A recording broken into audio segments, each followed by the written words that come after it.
ठीक है। साहिब बंदगी, सत श्री अकाल, वणकम, श्री राम, श्री कृष्ण, वालेकुम सलाम,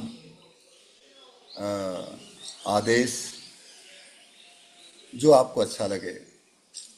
इन शब्दों से आप सबका हम हृदय से अपने आप के लिए जो समय निकाला इसके लिए बहुत बहुत साधुवाद। सभी जुड़े हुए साथियों को मैं साहिब बंदगी प्रणाम नमस्कार करता हूँ। और आज का जो पद है, आपका जो आज का जो भजन प्रियल जी ने और जो चुना है या जो आज आपके सामने रखने की कोशिश हम कर रहे हैं, उसको मैं एक बार आपको पहले वैसे ही सुना दें, क्योंकि हमारे अंतर में जो भी नेगेटिविटी या पॉजिटिविटी जो होती है, तो यदि कोई गलत है तो हमारा ज़मीर, हमारा अंतर की आवाज़ कहते कि नहीं ये काम ठीक नहीं है। और वो है, लोगों ने उसको अंतर की आवाज़ कहा, लोगों ने उसको अनहद नाद कहा, लोगों ने उसको सुप्रीम पावर कहा, लोगों ने उसको अनस्पोकन लैंग्वेज कहा, अव्यक्त वाणी कही। और वो अव्यक्त वाणी हमेशा जो सत्य होता है उसी को इशारा करती है। और यही बात संतों ने अनहद शब्दों के बारे में आया है। और सदगुरु कबीर या गुरु नानक साहब या गरीब साहब, दादू पलटू, अनेक पीर फकीर ओलिया और संत हुए हैं, उन्होंने भी अनहद के बारे में ही कहा। और जो अनहद को से जुड़ा हुआ रहता है वो हमेशा सबके खैरियत, सबके हित हिफाजत चाहेगा। तो इस वजह से आज इसी प्रकार का एक भजन जो लोक में गाते हैं और हमने जो सुना है वो आपके सामने रखने की कोशिश करूँगा। तो और वो शब्द है, सुनता नहीं धुन की खबर, अनहद का बाजा बाजता। इस मन मंदिर में बाजता, या इस काया नगर में बाजता, तो बाहर सुने तो क्या हुआ। बाहर भी अनेक प्रकार के नाद, अनेक प्रकार का जो आवाज़ होती है, चाहे वो इबादत के रूप में हो, चाहे वो पूजा पाठ के रूप में हो, चाहे अजान के रूप में हो, पर है सद्दूर आवाज़ का खेल।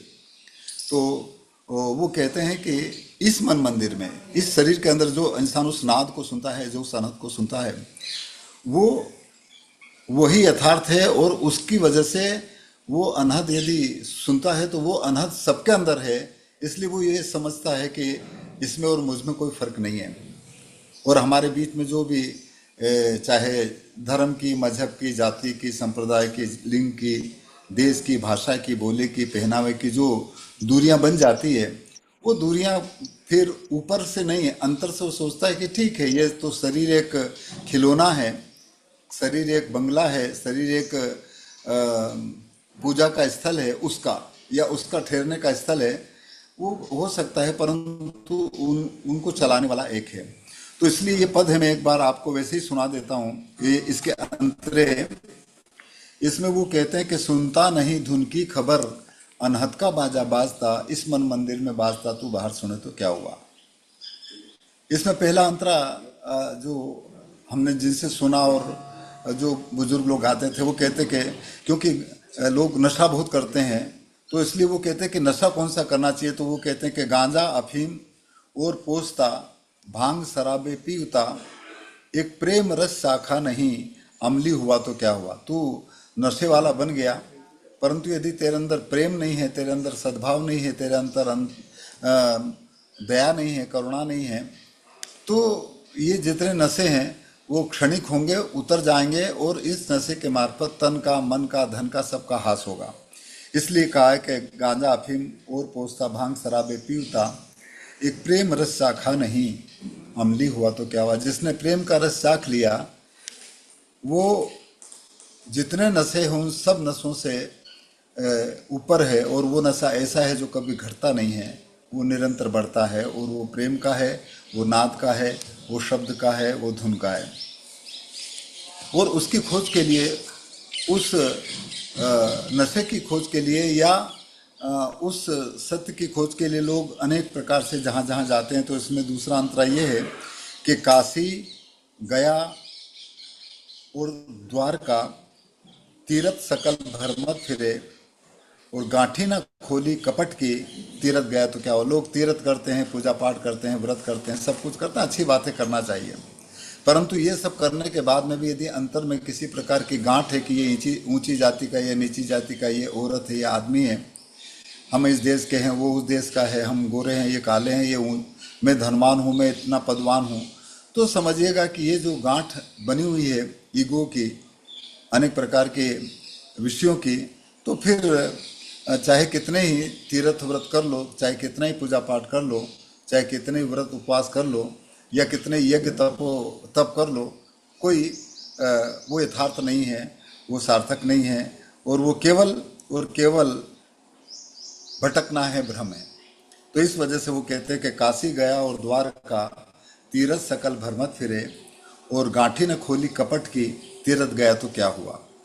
तीसरा अंतरा उसमें ये बताते हैं कि लोग बड़े बड़े प्रवचन करते हैं, लोग खूब 4 वेद 6 7 18 पुराण सब पढ़ लेते हैं, बहुत अच्छी बात है, पढ़ना बुरी बात नहीं है। परंतु उस पढ़ने के बाद में उसको हम कहाँ टिका रहे हैं, उसको प्रत्यक्षानुभूति के घाट पर हमने उसको महसूस किया कि नहीं किया। यदि नहीं किया है तो वो केवल और केवल दूसरों को बता करके उनको अपने जाल में फंसाने का तरीका भी हो सकता है। तो इस वजह से वो कहते हैं कि पोथी किताबें बाजता, औरों को निज समझावता, इस महल को त्रिकुटी महल खोजा नहीं, बक बक मरे तो क्या हुआ। चिल्ला चिल्ला करके हम बहुत प्रवचन करते हैं, बहुत हम भी गाते बजाते हैं, जमाना भर का ढूंढ, और उस जाल में फंसाने का भी काम कर सकते हैं। तो इस वजह से ये सब करने के साथ ही साथ इसको हमने कभी महसूस किया कि नहीं किया, हमने कभी थोड़ा सा भी इसको एहसास किया कि नहीं किया। जिस दिन हम थोड़ा सा एहसास करने लगेंगे तो फिर हमारा ये जो बकवास है वो एहसास में मिट जाएगी। इस वजह से वो कहते हैं कि पोथी किताबें बाजता, औरों को नित समझावता, और त्रिकुटी महल खोजा नहीं, बक बक मरे तो क्या हुआ। चिल्लाते चिल्लाते जिंदगी भर हो गई, बड़े बड़े प्रवचन और ज्ञान और कथते कथते पूरा समय बीत गया, यदि हमने उसको अंतर में महसूस नहीं किया या इस महल का ताला यदि नहीं खोला, तो समझिएगा कि वो बकवास है, वो एहसास नहीं है। उसके बाद में ये हर जगहों में जिन लोगों ने अपन के संप्रदाय या ये सब बना लिया है, उनमें सब दूर ये हो गया होगा। इस वजह से सदगुरु कबीर कहते हैं कि काजी किताबें खोजता और करता नसीहत और को, और महरम नहीं उस हाल से, काजी हुआ तो क्या हुआ। उस हाल से, उस प्रत्यक्षानुभूति से, उस एहसास से यदि तू साक्षीभूत नहीं हुआ तो क्या बन गया। साधु संत महंत जगत गुरु सदगुरु पता नहीं क्या क्या बन जाते हैं, परंतु वो सदगुरु जो सबके अंदर मौजूद है, वो सदगुरु जो सबका एक है, उसको जब तक खुद महसूस ना करे तब तक हम कहेंगे कि हमारा ज्ञान ऊंचा है, हमारे भगवान ऊंचे हैं, हम ज़्यादा जानते हैं, हमारा धर्म अलग है, उनका धर्म अलग है, हमारा सदगुरु अलग है, इनका भगवान अलग है। इस तरह से ये जहाँ पर भी होता है समझ लो कि उसने सदगुरु को नहीं जाना संतों के मुताबिक। इसलिए वो कहते हैं कि चाहे काजी हो, चाहे पंडित हो, चाहे योगी हो, फकीर हो, जो भी हो, वो केवल प्रत्यक्षानुभूति करने वाले शख्सियतों के जो राह है उसको जाहिर करती है। योगी का मतलब होता है जो योग करता है, नहीं। संत का मतलब होता है जो अपने अंतर के सने हुए संत को, वो संतत्व को महसूस करता है, जो हर इंसान के इस पिंड में है, वो संत है। तो इस वजह से वो कहते हैं कि काजी हो या कोई भी हो, काजी किताबें खोजता, करता नसीहत और को, और महरम नहीं उस हाल से। महरम का मतलब होता है जानकारी। तो काजी हुआ तो क्या हुआ, हम ये बन गए तो क्या फर्क पड़ेगा। फिर जमाने भर के हम बाहर कितने अनेक प्रकार के खेल तमाशे, अनेक प्रकार के गतिविधियां करते हैं, और एक तरह का ये मानव जीवन ही एक प्रकार का इस जगत में खेल है, तमाशा है, एक नाटक है।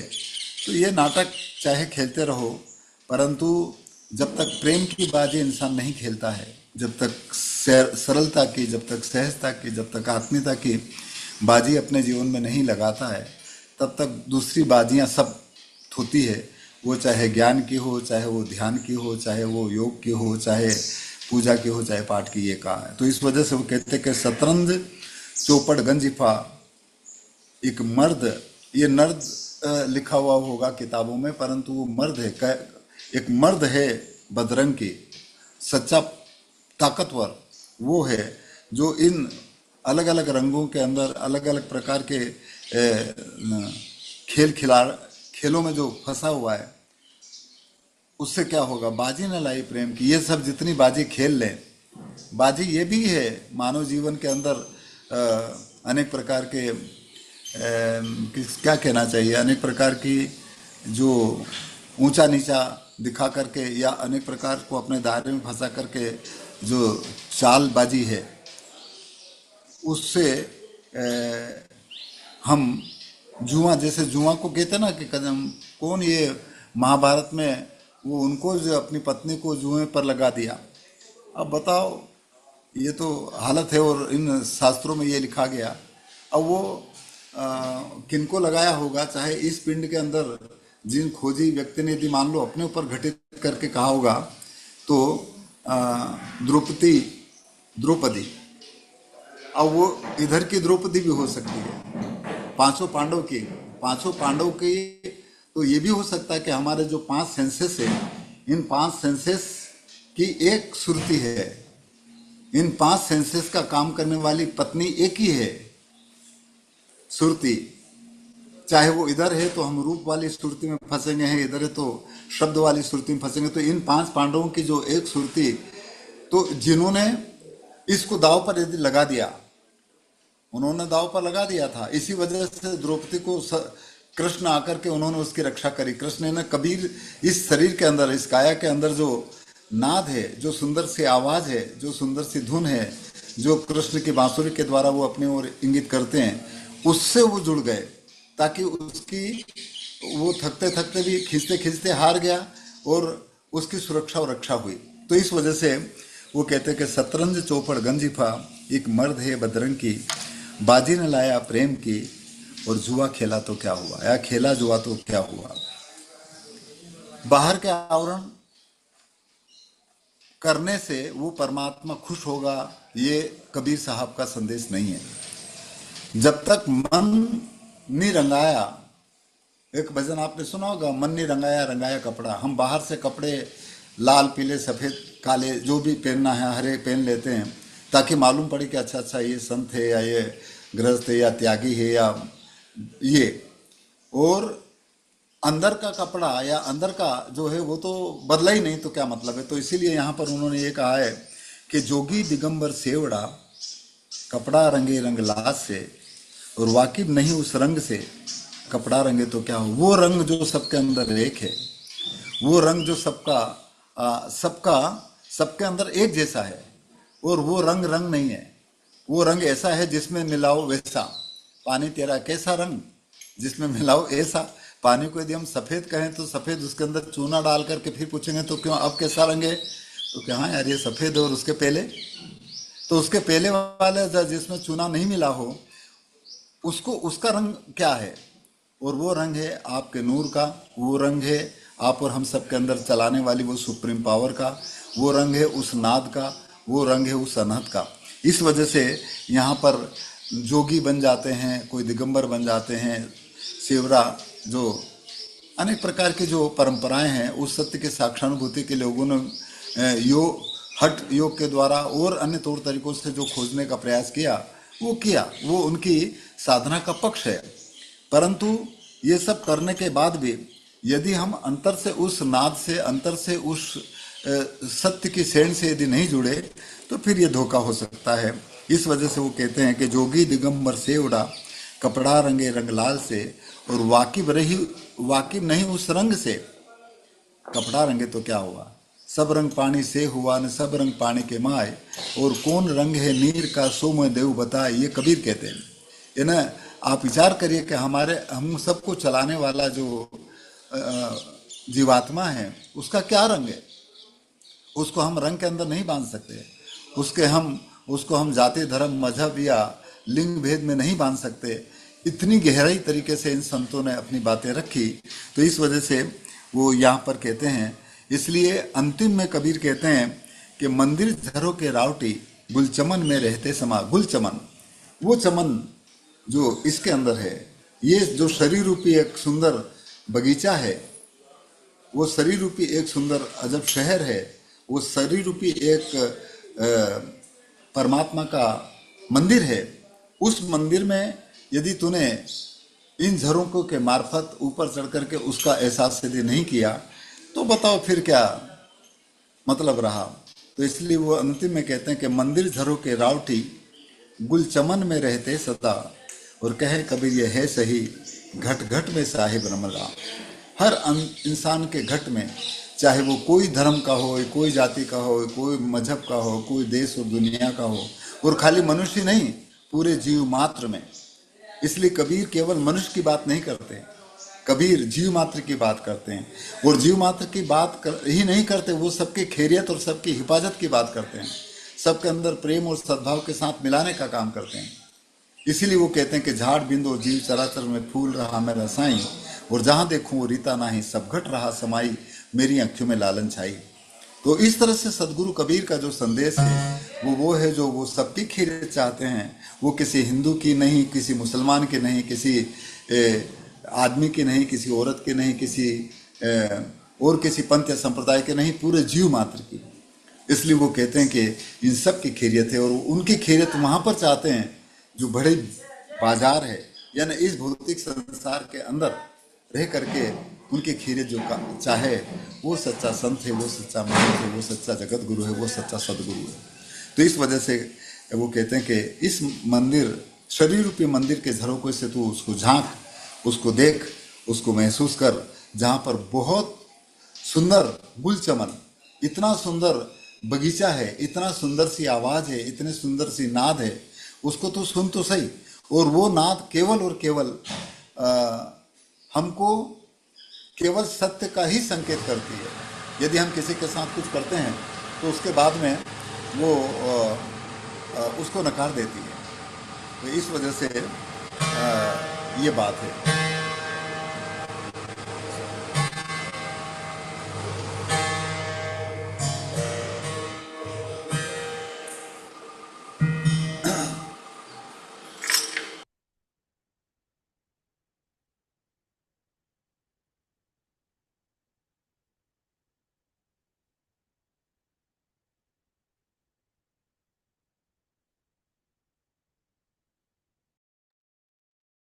म्यूट हो गया शायद। हाँ, वो करेंगे अनम्यूट।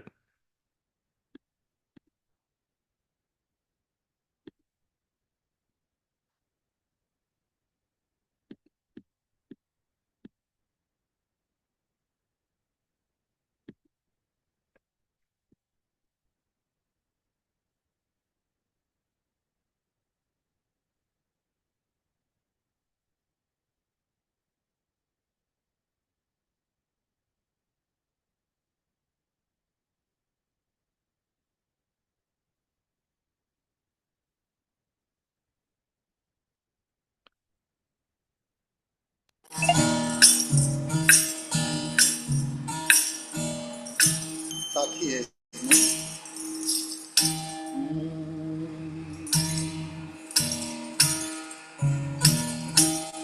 अरे गगन मंडल के बीच में, और जहां सोहंगम डोर, शब्द अनाहद होत है, और सुरती लगी तामोर। तो शून्य महल में घर किया,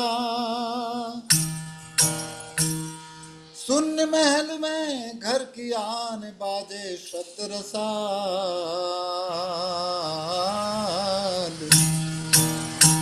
रोम रोम विषय भया, प्रगटे दीन दयाल। कबीर कहते हैं कि गगन मंडल में घर किया, इधर तो घर करो जहां सोहम रूपी डोर, सोहम का मतलब होता है श्वास की अर्ध और ऊर्ध्व गति का प्रभाव, वो एक प्रकार की डोर है। और उसी डोर की वजह से अनहद रूपी शब्द का एहसास हर इंसान को हो सकता है, पर ये तब होगा जब उसकी सुरती, उसके अंतर की चेतना वहां पर लगे तब। इस वजह से कहा कि शब्द अनाहद होते सुरती लगी तहमोर। तो शून्य महल में घर करने की जरूरत है।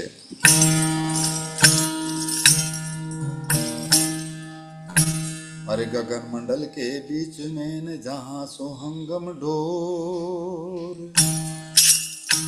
अरे शब्द अनाहद होत है न सुरती लगी तामोर। शून्य महल में घर किया न बाजे शब्द रसाल,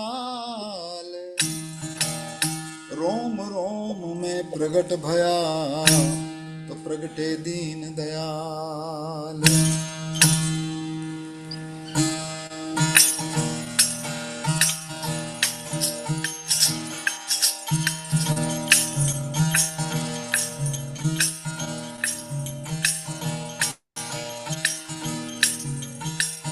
तारे नई धुन की खबर अनहद का बाजा बाजता, दुश्मन मंदिर बाजता बाहर सुने तो क्या हुआ। अरे काया मन मंदिर बाजता बाहर सुने तो क्या हुआ।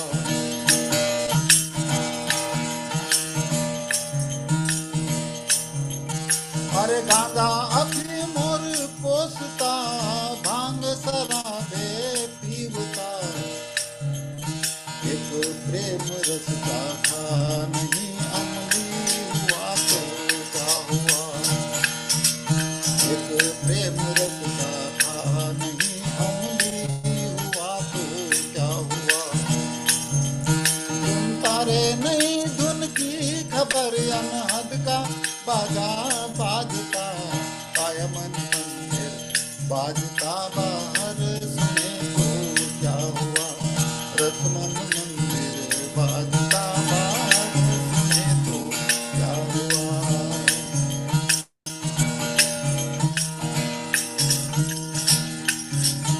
अरे काशी गया और द्वारिका तीरथ सकल भर मत फिरे। तू काशी गया और द्वारिका तीरथ सकल भर मत फिरे। अरे गांधी न खोले कपट की तीरथ गया तो क्या हुआ। तूने गांधी न खोली कपट की तीरथ गया तो क्या हुआ। सुन तारे नई धुन की खबर अनहद का बाजा बाजता, दुश्मन मंदिर बाजता बाहर सुने तो क्या हुआ। कायमन मंदिर बाजता बाहर सुने तो क्या हुआ।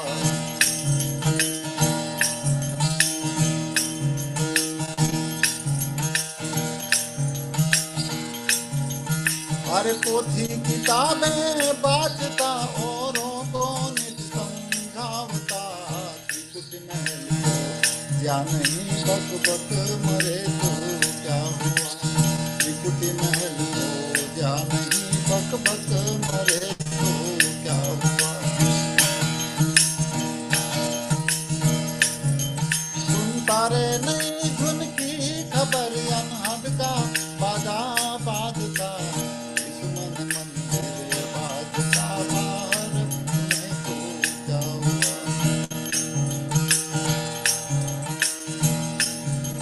अरे काजी किताबें खोजता करता नसीहत और को, भाई काजी किताबें खोजता करता रे नसीहत और को। मैरम नहीं हाल से काजी हुआ तो क्या हुआ। मैरम नहीं हाल से काजी हुआ तो क्या हुआ। सुन तारे नई धुन की बाजता इस मन मंदिर बाजता बाहर सुने तो क्या हुआ काया मन मंदिर बाजता बाहर सुने तो क्या हुआ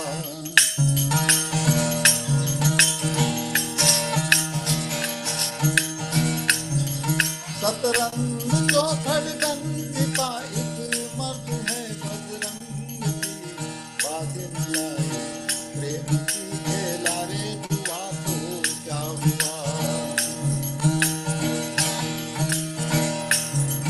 सतरंग चौखड़ गंज का एक मर्द है बजरंग की अरे बाजे मिलाया प्रेम की खेला रे दुआ तो क्या हुआ बाजे न लाया प्रेम की खेला दुआ तो क्या हुआ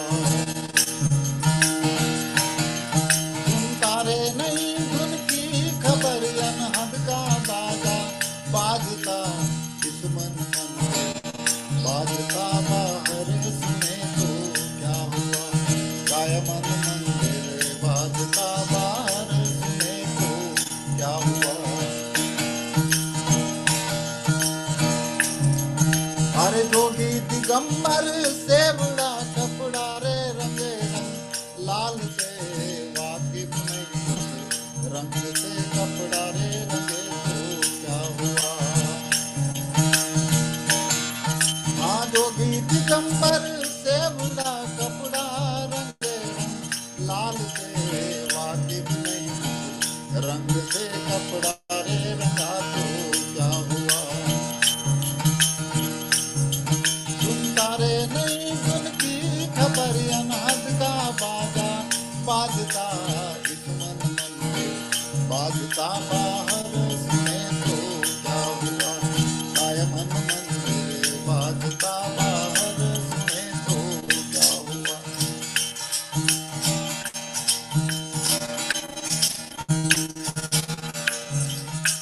मंदिर झरोखे रावटी जमान में रहते सदा अरे मंदिर झरोखे रावटी जमान में रहते सदा कहत कबीर हे सही घट घट में साहिब रम रहा कहत कबीर हे सही घट घट में साहिब रम रहा तारे नहीं धुन की खबर अनहद का बाजा बाजता इस मन मंदिर बाजता बाहर सुने तो क्या हुआ काया मन मंदिर बाजता बाहर सुने तो क्या हुआ रस मन मंदिर बाजता बाहर सुने तो क्या हुआ सद्गुरुदेव की जय। इस तरह से कबीर साहब का ये संदेश है और इसमें अंतिम वो कहते हैं कि घट घट में साहिब रम रहा। आपने एक भजन सुना होगा, हमने भी एक सुना है कि अरे घट घट बोलेगा वही रे पर घट रमेगा वही रे गुरु के नाम से अंतर नहीं रे। उस परमात्मा के नाम में कोई अंतर नहीं रे। उस परमात्मा का, ईश्वर का, अल्लाह का, वाहिगुरु का जो नाम है, वो जो भी नाम आप लेंगे वो उसी का नाम है। और वो नाम लेने का मतलब ये है, मैं ये मानता हूँ कि जो हर इंसान के अंदर जो नाद हो रही है, जो धुन हो रही है, जो शब्द हो रहा है, उसकी अभिव्यक्ति जब हम मुंह से करते हैं तो शब्द बनता है। तो शब्द जो भी निकलता है वो उसी से निकलता है। इस वजह से वो कहते हैं कि उसके नाम में कोई अंतर नहीं है। और वो मूल तत्व जो है वो सबके अंदर एक है। वो मूल तत्व है आपका नाद, वो मूल तत्व है आपके अंतर के शब्द, वो मूल तत्व है आपके अंतर के और हम सब के अंतर में होने वाली जो अनहद नाद। इसीलिए यहाँ पर ये सदगुरु कबीर का पद जो आप और हम सब ने अभी सुना, वो कहते हैं कि सुनता नहीं धुन की खबर, अनहद का बाजा बाजता, इस मन मंदिर में बाजता, तो बाहर सुने तो क्या हुआ। हम बाहर बहुत सारी चीज़ों के सुनते हैं और कहते भी हैं, सबको सुनाते भी हैं, बड़े बड़े प्रवचन और सब कुछ करते हैं। आज करना चाहिए, अच्छी बात है, बुरी बात नहीं है। परंतु जिसकी वजह से हम बोल रहे हैं, जिसकी वजह से हम ये बात किसी को सुना रहे हैं, कभी न कभी हम ये भी तो विचार करें कि वो क्यों हो रहा है हमारे अंतर में और किसकी वजह से हो रहा है। और जिसने उसको जान लिया वो निर्भय हो जाता है, वो निष्पक्ष हो जाता है और वो निर्भय हो जाता है। इसलिए जब हम तो पक्षापक्षी की बात करते कि अच्छा ये हमारा धर्म है, या कबीर पंथ सबसे ऊंचा है, या हमारे भगवान ऊंचे हैं, इनके भगवान छोटे हैं, या ये कम कुछ नहीं जानते, हम ज़्यादा जानते हैं, तो ये, और जब कोई हमारा रहता तो हम उसके पक्ष की बात करेंगे। अच्छा ये अच्छे नहीं है, कौन अच्छा, किसको हम बुरा और अच्छा कहते हैं? और ये नाथ संप्रदाय के संत कहते हैं, नहीं भेड़ा है पर मिलता ना ही कोई गुरु ज्ञानी जाना। तो वो कहते कि तू वो जगदीश, वो ईश्वर, वो परमात्मा जो सबके अंदर मौजूद है, तू किसको ऊंचा और किसको नीचा कह रहा है? तू किसको घटबत कहो क्यों भेड़ा? तू किसी को अच्छी या बुरी बात क्यों बता रहा है? सबके अंदर वो एक ही तो है। तो इस वजह से कबीर का एक पद भी आपको याद होगा कि निर्भय निर्गुण गुण रे गाऊंगा, निर्भय निर्गुण गुण रे गाऊंगा, गाऊंगा निर्भय। उसमें भी वो अनहद की बात करते हैं, नहीं? तो इस वजह से हमारे पांचों, ये पांच, इन पांचों को जिन्होंने कंट्रोल किया, उस नाद को, उस अनहद को, उस शब्द को, उस धुन को, वो हमेशा सुन सकता है, प्रतिपल सुन सकता है, ये संतों का कहना है। इस वजह से जितने भी पद हैं, जितने भी संतों ने, अलग अलग संतों ने, चाहे हम विचार कर लें, गुरु नानक साहब का पद आपने कभी सुना हो तो वो भी अनहद की बात करते हैं, नहीं? और वो भी अनहद की बात जब करते हैं तो वो कहते हैं कि जो एक मकर तार, एक पद हमने सुना है कि सदगुरु सांचा हमें मिलिया, सोहम शब्द सर्वंग बोले, यानी सब के अंदर वो सोहम शब्द, सोहम एक शब्द वो अभिव्यक्त कर रहे हैं, इसलिए सोहम है। सोहम का मतलब होता है श्वास, सोहम का मतलब होता है श्वास जो चलती है अर्ध और ऊर्ध, वो हमेशा सबके अंदर बोल रहा है। पर ये कब होगा? कूड़ कपट को दूर हटाओ। हमारे अंतर में जो कपट है, हमारे अंतर में जो द्वेष है, हमारे अंतर में जो दुविधा है, हमारे अंतर में जो एक दूसरे के प्रति नफरत है, उसको जब तक इंसान दूर न करे तब तक गुरु के चरणों में वो नहीं मिला या घुला। और गुरु के चरणों का मतलब कहीं अलग गुरु होंगे, वो भी घुल जाओ, मिल जाओ, परंतु इस गुरु के, यानी स्वयं के शरीर रूपी गुरु के चरणों में जो इंसान घुलता है, मिलता है, इससे जुड़ जाता है, तो फिर वो जो सबके अंदर बजने वाला जो नाद है उससे अभिव्यक्त होता है। और इसीलिए वो कहते कि मकर तार से प्रीत हमारी, एक बारीक सी जो झीणी सी जो राह है सबके अंदर वाला, उस बंकनाल, मकर तार से प्रीत हमारी, और बंकनाल पानी पी ले, और इंगला पिंगला दोनों जोड़कर सुख यमुना, यानी सुख सुषुम्ना का में के बीच डोले। इस सुषुम्ना के अंदर जो डोलता है, जो इसके अंदर हमेशा जुड़ा रहता है, वो हमेशा अपने अंतर्नाद से जुड़ सकता है, ऐसा संतों का कहना है। तो इस वजह से साहेब ये बात है। अब चूंकि आप जैसे सब खोने, आज बहुत खुशी की बात है कि डॉक्टर लिंडा जी जो कबीर के बारे में बहुत बड़ी स्कॉलर हैं, उन्होंने पूरी दुनिया के बारे में द बीजे ऑफ कबीर और पता नहीं क्या क्या लिख करके दुनिया में रखा है, ये अच्छी बात है। और उसी काम को इन भजनों से प्रेरित होकर के उमा जी भी एक कबीर का बगीचा के रूप में इन्हीं भजनों के संकलन करके कुछ अंग्रेजी में लिखने की कोशिश कर रही हैं। और बाबू और रूपाली और जो भी आप आज सब जुड़े हैं, सभी को मैं बहुत साधुवाद ज्ञापित करूं कि बस मैं भी एक तरह से ये बकवास करता रहता हूं, परंतु मैं चाहता हूं कि इस बकवास के स्थान पर हम एहसास में आ जाएं, क्योंकि जब तक इंसान हम इतनी बड़ी बड़ी बात कर लें, परंतु यदि उसको हम खुद एहसास यदि नहीं करेंगे तो केवल खाली है, और इसीलिए जो खाली रहता नहीं वो बाजा बोलता है, खाली चनों में बाजे गढ़ूं। हमारे मालवा में एक कहावत है, खाली चनों बाजे गढ़ूं, या अध अधजल गगरी छलकत जाए, ऐसा भी आप लोगों से हमने सुना। यदि मटका आधा है ना, वो बुड़ बुड़ बुड़ बुड़ करता है, वो छलकता है। और यदि मटका पूरा भर जाता है तो फिर छलकता नहीं। तो इसीलिए इस मटके को प्रेम और सद्भाव से पूर्ण तरह से भर लो, दया और करुणा के साथ पूरी तरह से भर लो, ताकि हमारे पूरी दुनिया में जितने भी जीव मात्र हैं उनके प्रति हमारी नफरत, उनके प्रति हमारी दुनिया, उनके प्रति हमारी नासमझी दूर हो जाए। तो इस तरह से आज लिंडा जी ने भी समय निकाल करके हमें दर्शन दिया। आपका बहुत धन्यवाद। तो अब मैं चाहूँगा कि हम इसके बारे में यदि किसी तरह का कुछ प्रश्न हो तो मैं उस प्रश्न का उत्तर देने के लायक तो नहीं हूँ। आप अपन सब मिल करके उसके ऊपर चर्चा करेंगे। पर जो मेरा अपना थोड़ा सा अनुभव है भजन गाने के दरमियान, उसके बारे में हम ज़रूर कुछ कह सकते हैं, और आप सबसे भी इसके बारे में हम चर्चा करेंगे। तो यदि किसी तरह का कोई आपके कोई है, अंतर में कुछ खुलबुलाहट हो या अंतर में कुछ उठ रहा हो, तो आप जरूर रख सकते हैं।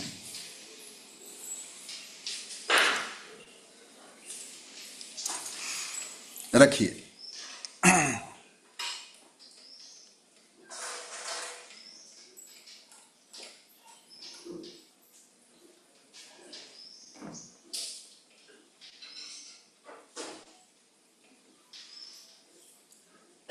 रियल सब अवाक क्यों हैं? यदि कुछ कोई भी बोला तो मैं समझ गया कि सब अपने अपने यानी सब कुछ चीज से जुड़े हुए हैं, सब जानकार हैं।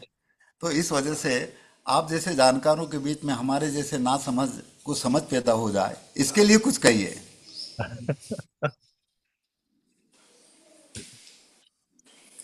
देखते हैं गुरुजी कौन कौन कुछ कहना चाहता है। प्रहलाद जी नमस्कार। नमस्कार बेटी। मुझे काफी बार ऐसे लगता है कि जब हम कोई भी भजन पढ़ते हैं ना, काफी बार ऐसे लगता है कि ज्यादातर वही बात बहुत सुंदर और अलग अलग तरीकों से लिखी गई है। जी। तो मुझे लगता है कि इतना ज्यादा वांग्मय या इतनी ज्यादा इतने सारे तरीकों की जरूरत क्यों पड़ी होगी? अगर बात वही है, मतलब ये इतनी, मुझे लगता है कि कभी कभी इतनी आसान चीज है समझने के लिए और आचरण में लाने के लिए भी इतनी भी कुछ खास मुश्किल है ऐसे नहीं लगता। लेकिन उस समय का वातावरण या ऐसे अनुभव हुए होंगे कि और भाषा में और उदाहरण देकर लिखने की जरूरत महसूस हुई होगी क्या, कि कम से कम अब तो लोगों के तक पहुंचे ये बात। पता नहीं। साधु, मैं ये मानता हूँ कि हर इंसान का जीवन का जो बाहर का और भीतर की जो यात्रा है वो एक जैसी नहीं होती,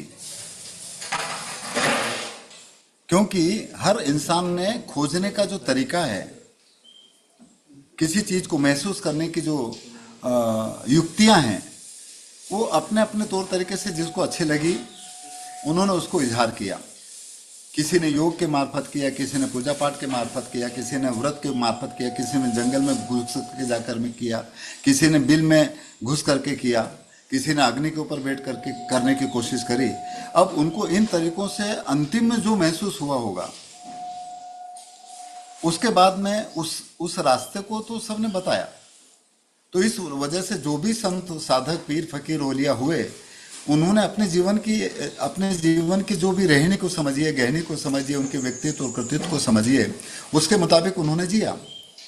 नहीं तो किसी ने एक विशेष तरह का आवरण बना करके उसको जानने की कोशिश करी, किसी ने कोई कुछ नहीं पहन करके करी, किसी ने कांटे के ऊपर बैठ करके कोशिश करी। तो उन्होंने मन जो अनेक प्रकार के इन चीजों के मार्फत उसकी तृप्ति चाहता है। तो उन्होंने कहा कि मैं तेरे को खाने के लिए, जैसे मान लो मुझे शक्कर बहुत पसंद है, जबकि मुझे को शुगर है, तो मैं शक्कर खाने की कोशिश करता हूँ। तो उन्होंने शक्कर दे करके, परंतु इससे कुछ हुआ कि नहीं हुआ। तो बात यह है कि जितने भी तौर तरीके हुए लोगों ने या जिन संतों ने, पर अंतिम स्थिति में उन्होंने जब उनको महसूस हुआ तो उन्होंने कहा कि वो एक है। इसलिए कहा कि हर गुरु संत एक कर जाने। ये ना संप्रदाय के संत कहते हैं, जबकि वो कहते हैं कि नहीं, हमारे आदेश, उसमें आदेश कहते हैं, जैसे नाम रहता तो आदेश कहते हैं, जिनको अवधू कहा गया या अवधूत कहा गया। तो उसमें उन्होंने उन्होंने सब चीजों को करने के बाद में उन्होंने कहा कि हर गुरु संत एक कर जाने। वो कहते हैं, वो भी यही बात कहते हैं कि सबके अंदर एक है। कबीर भी वही बात कहते हैं। और जब ये जान गए कि सब में एक है, तो फिर उसके बाद में उन्होंने जो काम किया उसके बाद में कहा कि अब मैं ये नहीं करूंगा। इसलिए जप को, तप को, योग को, संन्यास को जो भी बन गए हैं, उनको सबको बाद में जाकर के कबीर साहब ने भी नकार दिया, नाथ संप्रदाय के संतों ने भी नकार दिया, गुरु नानक साहब ने भी नकार दिया, गरीब साहब ने भी नकार दिया, पीर फकीर ओलियों ने भी कहा कि जो मुझ में बोलता वो ये शरीर नहीं है और वो सबका एक है। अब बताइए, जितने भी पीर फकीर ओलिया हुए, जितने संत हुए, सब ने ये बात कही।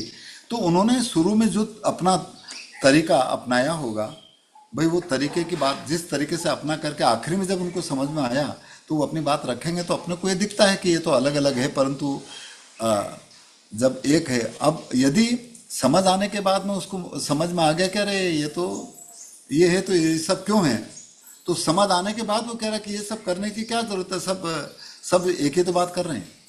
ऐसा भी तो हो सकता है। और कहिए। गुरुजी, मंजू मंजू जी कुछ कहना चाहती हैं। जरूर। आप अनम्यूट कर लीजिए मंजू जी अपने आप को। जी, प्रणाम प्रणाम गुरुजी। प्रणाम अ, साहब। जी, आपने जिस तरीके से बताया कि हमने सभी ने पहुंचना तो एक ही जगह पे है, मार्ग सभी के अलग अलग होंगे, अ, होते हैं सभी के अलग अलग मार्ग। तो म्यूजिक या गायन, इसका मार्ग का चयन किस तरीके से कर सकते हैं हम लोग ऊपर पहुंचने के लिए या वननेस में आने के लिए? देखिए, देखिए, ये तो एक जगह पर नहीं कहा है, करत करत अभ्यास तेरी लग्न की हो जान। गुरुजी, जैसे ये तो आपकी आवाज थोड़ी स्पष्ट नहीं आ रही है। हाँ, आवाज नहीं आ रही है। हाँ, अभी ठीक है। मैं ये कह रहा था, अब आ रही है। हाँ जी। ठीक है। तो मैं ये कह रहा था साहिब कि जैसे आपने भी सुना है, सभी जानते हैं कि रसरी आवत जातर, ये आपने भी सुना है कि जब रस्सी पत्थर के ऊपर निरंतर चलती रहती है तो उस रगड़ की वजह से पत्थर कट जाता है। परंतु यदि कोई वैसे ही यदि बात कहे कि पत्थर पत्थर रस्सी से पत्थर कट जाता है तो कोई मानेगा नहीं। पर निरंतर यदि वो रस्सी पत्थर पर चलती है और ये उसको देखे कि कब हमेशा चल रही है, तो वो कट रहा है कि नहीं कट रहा, और कटने का जो निशान उसके ऊपर दिखता है, ये वो जानता है जिसने उस चीज को देखा है। तो इस वजह से शायद मेरा जहाँ तक ख्याल है कि निरंतर हम इस चीज को यदि महसूस करें तो मालूम पड़ता ना। ऐसा भी हो सकता होगा।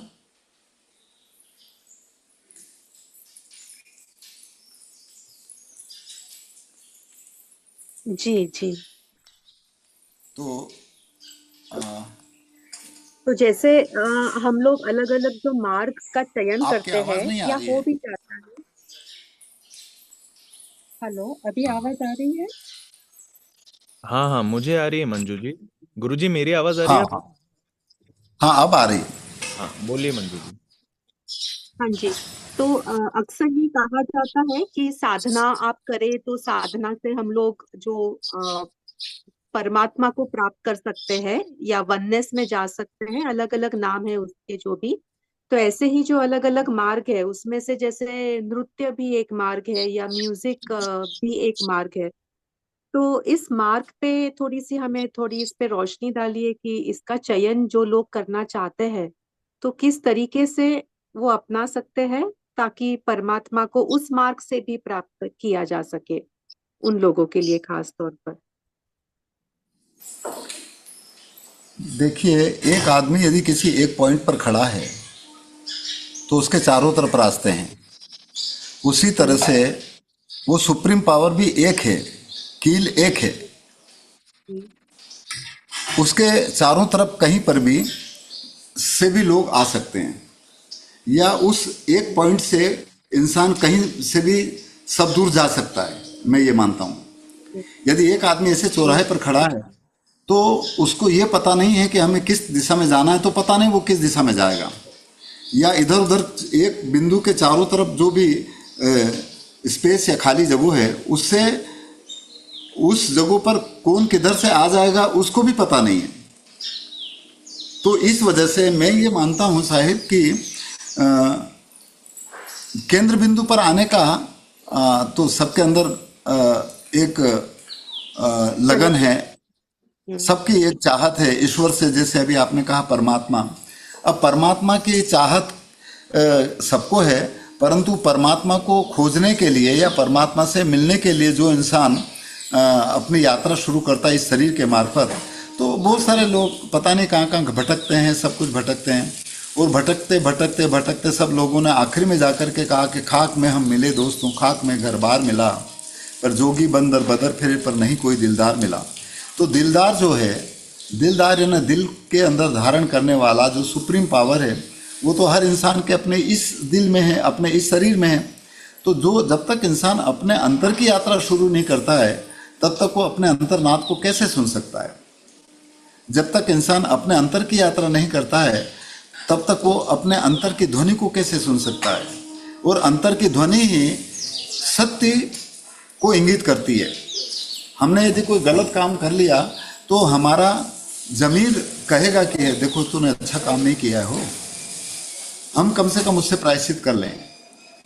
तो वो कभी भी हमारी अंतर की आवाज़ जो है ना, वो कभी भी किसी को मारने के लिए प्रेरित नहीं करती, परंतु फिर भी किसी इंसान के द्वारा कुछ घटनाएं हो जाती, कुछ मार देते, कुछ और कर देते हैं। इसका मतलब ये है कि उस समय पर मन इतना हावी हो जाता है कि उस अंतर का चलो ठीक है यार देखेंगे, और हो गया।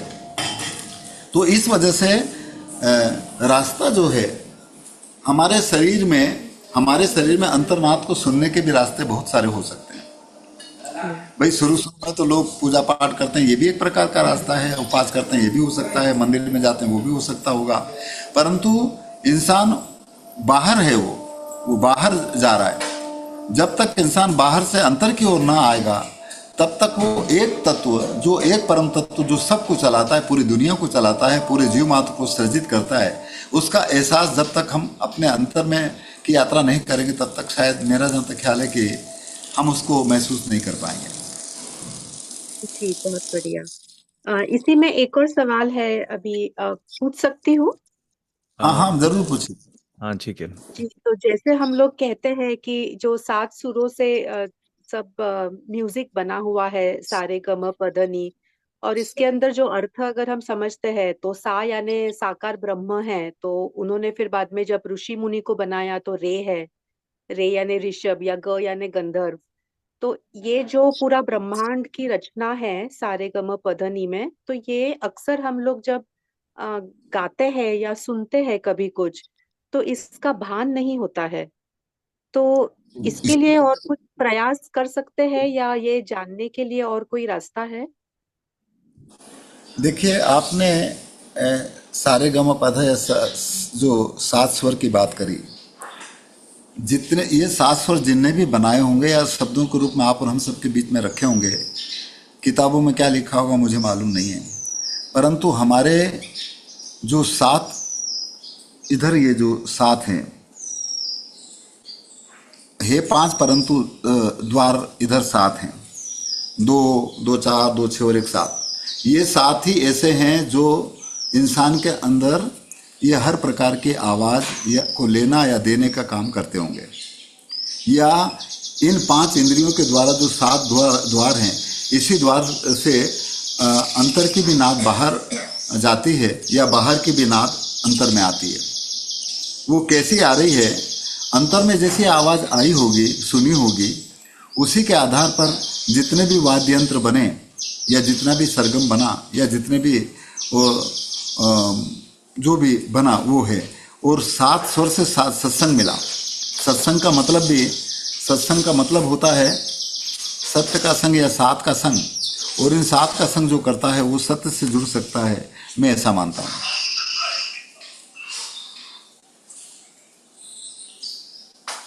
जी जी, बहुत धन्यवाद। मुझे लगता है किसी और को भी कुछ प्रश्न पूछना था। जयदीप जी, आई थिंक। हाँ जी जयदीप बताइए। मेरे क्वेश्चन हमेशा बेसिक रहते हैं। ये त्रिकुटी के शोध में जाना है, ऐसा कुछ इस भजन में आया है। ये त्रिकुटी क्या रेफरेंस है? मतलब मैंने गूगल सर्च किया, कोई माउंटेन्स है, ट्राइडेंट है, बट आई डोंट थिंक संत कबीर बोल रहे हैं कि आप कहीं तीर्थ यात्रा पे निकलो या कुछ। देखिए साहेब, एक जगह पर कहा कि एक शब्द गुरुदेव का ताका अनंत विचार, और थाके मुनिजन पंडिता और वेद न पावे पार। प्रत्यक्षानुभूति होती है, उसका पार वेद शास्त्र पुराण उपनिषद जो भी लिखा लिखी की बात है वो नहीं पा सकती। जो लिखा लिखी की बात है उसके मार्फत इन चीज़ों को महसूस करना ये ज़्यादा ज़रूरी है। अब त्रिकुटी का मतलब आप सब लोग जानते ही हैं। वैसे जहाँ पर 3 धाराएं एक जगह पर आकर के मिल जाए वो त्रिकुटी, जहाँ पर 3 नदी एक जगह पर इकट्ठी हो जाए उसको त्रिवेणी। और वो एक नहीं है। कबीर एक रेखता हमने लोगों से सुना है, वो कहता कि कहो रे पंडित घट का रेखता, इस घट का कहो रे पंडित घट का रेखता, काया का भेद कहो कौन पाया। 16 शून्य, 1 शून्य की बात करते हैं, कोई 10 शून्य की बात करते हैं, 9 शून्य की बात करते हैं, 21 शून्य की बात करते हैं, परंतु वह कहते हैं कि कहो रे पंडित घट का रेखता, काया का भेद कहो कौन पाया। 16 शून्य 16 शून्य काया का घट भीतरे गगन 21 तामे बसाया। और फिर आगे वो ये कहते हैं कि 3 त्रिकुटी, एक त्रिकुटी नहीं, 3 त्रिकुटी पुणे 3 त्रिवेणी हैं, और 3 ही बंकनाल घट में बताया। तो अब एक त्रिकुटी की बात नहीं, 3 त्रिकुटी की बात कर। उन्होंने तो, संतों ने तो जो महसूस अंतर में किया होगा वो 3 त्रिकुटी की बात करी। हमने त्रिवेणी देखी, हमारे उज्जैन के पास में भी त्रिवेणी है, जहाँ पर 3 नदियाँ इकट्ठी आकर के मिलती है। या गया के अंदर वो जो गंगा यमुना और सरस्वती, बोले कि ये गंगा यमुना सरस्वती यहाँ मिली है।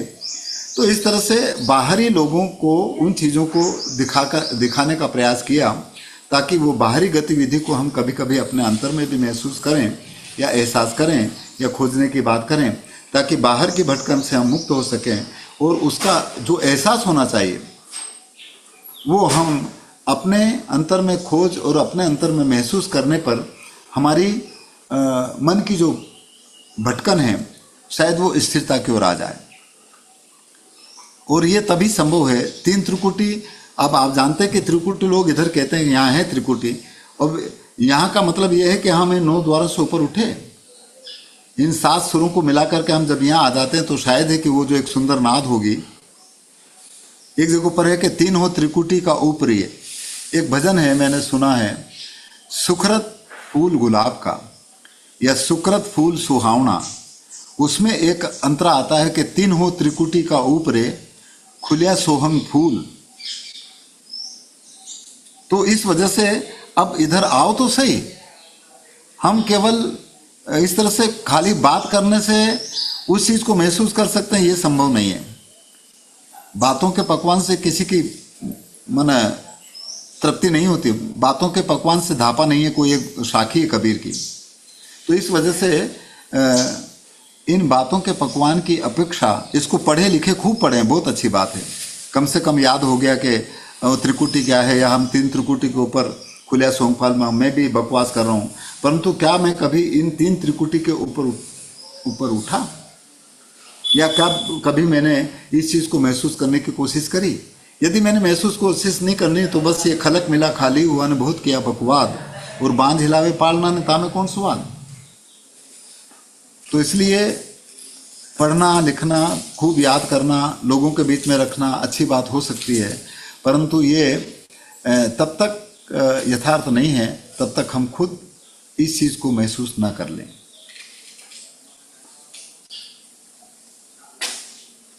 गुरुजी बस धन्यवाद एक गुरुजी। आखिरी सवाल किसी से ले लेते हैं, या कोई कुछ कहना चाहता है तो फिर खत्म करते हैं। ठीक है, वो आप और भी यदि कोई इसके बारे में कुछ कहना चाहते हैं तो प्रियल उनसे भी पूछ सकते हैं अपन, हाँ जरूर। क्योंकि एक ही मामला नहीं होना चाहिए, अपने अपने सबके अनुभव है, यदि उनका भी कुछ अपना एक अनुभव है तो वो भी रखें ताकि सबको उसके बारे में भी जानकारी हो सकती है। जी बिल्कुल, कोई भी कुछ भी शेयर करना चाहता है तो प्लीज। इसके बारे में आप जरूर रखिए बात ताकि हम भी उसको सुन सकें। मैं एक क्विकली थॉट शेयर करता हूँ। त्रिकुटी, आपने जब रेफरेंस किया तीन रिवर्स का कॉन्फ्लुएंस, मुझे किसी ने बताया कि there is lot of similarity between the ecology outside and the ecology inside. So हमारी वेन्स जो है, they are like rivers. So I always love this, pairing of what's outside is also inside, ecologically. So I नहीं don't know if परंतु that makes ठीक है, sense. बाहर आपने ये रचनाएं बना ली और लोगों को उसके मार्फत यदि हमने अंतर में नहीं देखा तो क्या वो सही है? नहीं, और बराबर है। बाहर जो यदि जो बाहर है वही अंदर है। मतलब जैसे बाहर पहाड़ है, नदियां हैं, वैसे किसी ने ये इसके पैरेलल्स बताया कि वही नदियां भी है आपके भीतर, आपके अंदर। जो भी बाहर है वही अंदर है। मतलब हाँ ये बिल्कुल ठीक है, आप जो कह रहे हैं ठीक है, या गढ़ भीतर सात समंदर न, या में पहाड़ न, नदियां न, बाग बगीचे सब हैं। तो जब तक इंसान बाहर के बाग बगीचे और नदियों में यदि हम किसी को कह रहे हैं तो हम ये नहीं कह रहे कि उसमें उलझा रहे हैं, और उसमें उलझाने का मतलब हम अपना ईगो या अपना स्वार्थ या अपना जो प्रेस्टीज है उसको बरकरार बनाए रखने के लिए लोगों को उस जाल में फंसा करके अपना उल्लू सीधा नहीं करेंगे। जी जी। जिस दिन हम ये चीजें अपने अंतर में देख लेंगे नहीं तो बाहर जो दिखेगा उसके बारे में आपकी जो जाल फंसा करके हम अपना उल्लू सीधा कर रहे हैं उससे हम मुक्त हो सकते हैं, मैं ऐसा मानता हूं। अन्यथा यदि अंतर में जब तक नहीं देखा तो हम बाहर भटकते रहेंगे, और बाहर जितना भी है भटकन है वो लुटना है, पिटना है, कटना है और थोता है, मरीचिका है। वो जो दिख रहा है वो दिख रहा है किसके लिए है? वो पिंड के लिए। जो पिंड स्थूल है वो दिख रहा है, सब दूर दिख रहा है, इसलिए आपको पहाड़ भी दिखेंगे, नदियां भी दिखेगी, तारे भी दिखेंगे, चांद सूरज भी दिखेंगे। परंतु हमारी उस जो बाहर की अनुभूति है उसको जिस दिन अपने अंतर में अनुभूति कर लेगा तो फिर उसके आधार पर हम किसी को ऊंचा नीचा या किसी को अपने जाल में फंसा करके हमारा स्वार्थ सिद्ध नहीं कर सकते, या हम किसी के बीच में अवरोध पैदा नहीं करेंगे, मैं ऐसा मानता हूं। गुरुजी अनीता जी कुछ कहना चाहती हैं। बताइए। साहेब बंदगी प्रहलाद जी, प्रणाम 1-1.5 साल के बाद आपके दर्शन हो रहे हैं। लास्ट दर्शन बैंगलोर में हुआ था 1.5 साल पहले।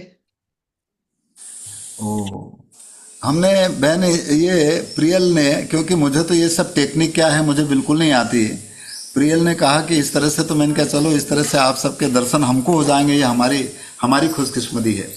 इस वजह से हमने सोचा है कि महीने में 2 बार, महीने का पहला यहाँ भारत के मुताबिक रविवार और आउट ऑफ इंडिया के मुताबिक शनिवार, जो भी होगा, तो ये पहले और आखिरी रविवार को मिलें ताकि आपसे हम कुछ सीख सकें, आपसे भी हमें कुछ मिल सके। इसलिए प्रहलाद जी, आज इसमें तो मेरा हम लोग स्वागत है आपको कि सुनने आपका के दीदार लिए हो आए सके। थे। तो आपने आज बहुत इतनी सुंदर सुंदर बातें हम लोगों को बताई। जो कंपैरिजन आपने किया पांडव का और द्रौपदी का, बहुत अच्छा लगा सुन के। वो एक डिफरेंट, थोड़ा सा अलग पर्सपेक्टिव था। उस तरह से हम लोगों ने कभी सोचा नहीं था, तो आपने वो जो व्यू अपना बताया, बहुत अच्छा लगा। और ये आज जो बात हो रही है कि अंतर मन में जाने की, ये बहुत मुश्किल। हाँ, शुरू में मुश्किल हो सकती है बहन, परंतु एक स्थिति में कबीर कहते हैं कि संतों सहज समाधि भली। इंसान जिस दिन सहज हो जाएगा नहीं, शायद अंतर की नाद या अंतर की यात्रा या अंतर की आवाज वो सुन सकेगा, और हर समय सुन सकेगा। जब तक इंसान सहज नहीं होगा तब तक थोड़ा कठिन है, क्योंकि मैं बहुत बड़ा गायक हूँ, या मेरे को ऐसा अवार्ड मिला है, या मैं इतना ज़्यादा जानता हूँ, तो फिर मैं एक वो चक्र में फंसा हुआ हूँ। और जो चक्र में फंसा हुआ रहता है वो या तो डूबता है या ऊपर चला जाता है। तो जल के चक्र में जो इंसान फंसा रहता है, जल का मतलब होता है स्थूल चीज, मैं ये मानता हूँ। तो जल के अंदर जो भंवर पड़ता है उसमें यदि कोई चीज आती है तो वो नीचे डूब जाती है। और पवन के चक्र में जो इंसान आता है वो ऊपर उड़ जाता है। हमारे अंतर का जो पवन का चक्र है उसमें तो कम से कम घुस जाओ आप और हम, तो एक तिनका है। और वो तिनका यदि इस अपने अंतर के पवन रूपी चक्र में यदि आ गया तो वो निश्चित रूप से जहाँ से है वहीं चला जाएगा। इसलिए एक साखी में कहा है कि आया बगुला प्रेम का, तिनका उड़ा आकाश, और तिनका तिनके से मिला, और तिनका तिनके पास। तो ये तब होगा जब कम से कम हमारे अंतर में वो पवन कहाँ से उठती है। पवन तो सबको मालूम है, सबके नाभि से उठती है, परंतु नाभि से उठने के बाद में जब वो ऊर्ध्व गति में जाती है, यानी उसमें चक्रवात जब बनता है तो वो इधर आती है, नीचे नहीं जाती है। और जब इधर आती है मेरुदंड के मार्फत या मक्रतार के मार्फत, तो फिर इधर आने पर यदि नीचे जाएंगे तो इनमें फंसेंगे, यानी भोग विलास में या अनेक प्रकार के विषयों में फंसे हैं और सब हैं। परंतु जो ऊपर चला जाता है उसमें रह करके भी वो कमल जो रहता ना पानी के अंदर, कीचड़ के बिना उसका कोई अस्तित्व नहीं होता, परंतु ऊपर जाने के बाद में उस पत्ती के ऊपर पानी की एक बूंद भी नहीं ठहरती, या कमल के पत्ते के ऊपर एक बूंद भी नहीं ठहरती। इसलिए हम पहले ये विचार करें कि हमारे अंतर से जो मैं ये बकवास या मैं बोल रहा हूँ, तो ये जो आवाज़ कहाँ से उठती है इसको तो हम खोजें। शब्द कहाँ से उठता न कहो कहाँ को जाए, और हाथ पांव वाके नहीं तो कैसे पकड़ा जाए। इस अंतर के नाद को जो इंसान सुनता है, जो इंसान इससे जुड़ता है, वो ही। गुरु नानक साहब का एक पद आपने सुना हो तो वो मुझे याद आ गया कि हेली मारी बाहर भटको काई, सब सुख है तेरे घट माई। तो इसके लिए क्या करें, तो इसमें हेली मारी घट में ज्ञान विचारो, थारो कौन है बोलन हारो। वो कहते हैं कि तेरे अंदर जो बोल रहा है उसको वो कौन है। तो बोलता तो तब है, यानी शब्द में तब निकल रहा है जब मैं मेरे होंठ या कंठ या जीभ हिल रही तो शब्द निकल रहा है। परंतु यदि नहीं हिले, मुंह होंठ भी नहीं हिले और कुछ नहीं हो, और बस अब वो आवाज मुझे सुनना चाहिए, वो है यथार्थ। इसलिए गुरु नानक साहब कहते हैं कि इस घट में उसकी टेक है। और इसीलिए इसमें भी सुनने की बात, कबीर साहब ने कहा कि सुनता नहीं धुन की खबर, अनहद का बाजा बाता। या एक जगह पर गरीब साहब कहते हैं कि इस बोलते को याद कर, इस बोलते को याद कर जिसका इलाही नूर है। पूरी दुनिया में वो नूर जिस तरह से फैला हुआ है, जिसकी वजह से आप और हम सब जिंदा हैं, और केवल मनुष्य नहीं, पूरी जीव जगत, पेड़ पौधे जो भी, वो जिसको सृजन करने वाला वो नूर है। उसकी जो इंसान जान लेता तो वो फिर पेड़ पौधों की भी हिफाजत करेगा, वो जानवरों की भी हिफाजत करेगा, वो मनुष्यों की भी हिफाजत करेगा, और आप हम सबकी भी हिफाजत कर देगा। और हमारे बीच में कभी भी किसी तरह की आंटी या हमारे बीच में दीवार पैदा नहीं करेगा, या हमारे बीच में हम सबको दूर नहीं बनाएगा कि मैं कह रहा हूँ वो सही है, आप कह रहे हो वो गलत है, या मैं कह रहा हूँ वो बहुत ऊंचा है, आप कह रहे हो नीचा है, या हमारा धर्म ऊंचा है, इनका धर्म नीचा। ऐसा कुछ है ही नहीं, तो मैं ऐसा मानता हूँ। तो गुरु जी एक सवाल है, वो मंजू जी के सवाल से थोड़ा सा मिलता जुलता है। इस नूर की जो आप बात कर रहे हैं, इस नूर को पहचानने के लिए क्या म्यूजिक बहुत अच्छा सहारा हो सकता है? क्योंकि कहते आप हैं कि स्पिरिचुअलिटी को अगर हमें रियलाइज करना है तो सबसे अच्छा तरीका है म्यूजिक के माध्यम से, अगर उसको हम लोग पहचानने की कोशिश करें। बहुत इजी, मतलब इजी तो नहीं कहेंगे, music is not easy, but कहते हैं कि वो उस नूर तक पहुंचने के लिए हम म्यूजिक का सहारा सबसे बढ़िया, सबसे उत्तम सहारा माना गया है। तो इसके बिल्कुल ऊपर आप अगर आप जो कह रहे हैं बिल्कुल सही है, मैं इस बात को मानता हूँ। मैं इसलिए मानता हूँ कि एक जगह पर हमने ये भी सुना है आदेशों से कि अव्वल अल्लाह नूर उपाया, कुदरत के सब बंदे, और एक नूर से सब जग सिरजा, कौन भले कौन मंदे। यानी नाद जो है, आवाज़ जो है, संगीत जो है, वो इसलिए प्रभावी है कि इस संगीत के या नाद की वजह से जानवर भी स्थिर होने लगते हैं। और संगीत का मतलब होता है आवाज़, संगीत का मतलब होता है नाद, और वो नाद जो सबके अंदर मौजूद है। और विचार करिए कि ये तरीका, मंदिर में जाकर के जब इंसान पूजा पाठ करता तो क्या करता है, वो घंटी तो बजाता है, या वो आरती बोलता तो आवाज़ ही तो पैदा कर रहा है। और वो एक हाथ में एक दिया भी यूं करता है, और एक हाथ में वो घंटी टुन टुन टुन टुन करता है, और बाद में गाता भी है जो भी आरती वारती। एक एक एक धारा के अंदर ये काम होता है। और ऐसे लोग जिसको नास्तिक कहते हैं, या बहुत सारे लोग, जैसे मुसलमान लोग अजान करते हैं, तो अजान का मतलब क्या होता है? आवाज नहीं। तो सब दूर आरती करते हैं, ढोल ढमाके कूटते हैं, शंख झालर बजाते हैं, बांसुरी बजाते हैं। ये क्या है? ये नाद है, नाद से जुड़ने का संकेत है, मैं ऐसा मानता हूँ। इसलिए नाद ही सर्वोपरि एक अपने आप से जुड़ने का माध्यम है, जो सत्य है। हमारे अंतर में जब तक नाद रहेगा तो हम जिंदा, माने ये शरीर काम करेगा। जिस दिन नाद बंद, शरीर काम करना बंद। बताओ इसके अलावा और कौन सा भगवान हो सकता है, कौन सा ईश्वर हो सकता है, कौन सा अल्लाह वाहिगुरु हो सकता है? इस दुनिया को चलाने वाला और दूसरा कौन हो सकता है? सब में मोटर गाड़ी चल रही है और उसके हवा निकल जाए तो बंद। ये चल रहा है और इसकी हवा निकल गई तो बंद। अब और परमात्मा को कहाँ ढूंढे, और ईश्वर को कहाँ ढूंढे? और परमात्मा का क्या मतलब होता है? और दूसरा परमात्मा तो हमने देखे नहीं। आकार प्रकार जमाने भर के हो सकते हैं, परंतु वो परमात्मा जो सबको सृजित करता है, वो सबको एक समान उसके साथ व्यवहार है। वो न तो किसी को मारता है, न किसी को तारता है, न किसी को डैमेज करता है, न किसी को बढ़ाता है। उसका सबके लिए एक समान व्यवहार होता है, मैं ऐसा मानता हूँ।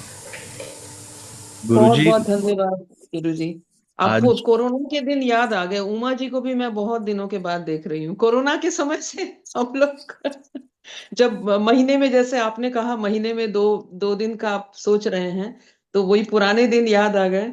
और उमा जी दिखी आज। बहुत बहुत धन्यवाद गुरुजी। आप सबने हमको दर्शन दिए, इसलिए अनीता जी, माँ जी, लिंडा जी, बेटी, आप सबको बहुत बहुत साधुवाद। आपने अपना समय निकाला, और मैं ये मानता हूँ कि आपने और हम सब ने अपने लिए समय निकाला, और अपने लिए जो हम समय निकालते हैं वो ही हमारा अपना है। वही हम अपने इस नाच से जुड़ने का प्रयास करें। भूल चूक में यदि किसी तरह का कुछ ऐसी बात निकल गई हो मुँह से जो आपको अच्छी नहीं लगी हो, तो उसको वापस मुझे दे देना या माफ़ कर देना। और हम केवल यही निवेदन करना चाहते हैं कि संतों की वाणी को हम महसूस करने की कोशिश करें, एहसास करने की कोशिश करें। और अगले महीने, अब अगला महीना आ जाएगा, तो नवंबर के पहले रविवार को फिर आपसे मुलाकात होगी। पता नहीं कौन सा भजन लेंगे, देखेंगे समय पर जो आएगा उसके ऊपर चर्चा करेंगे।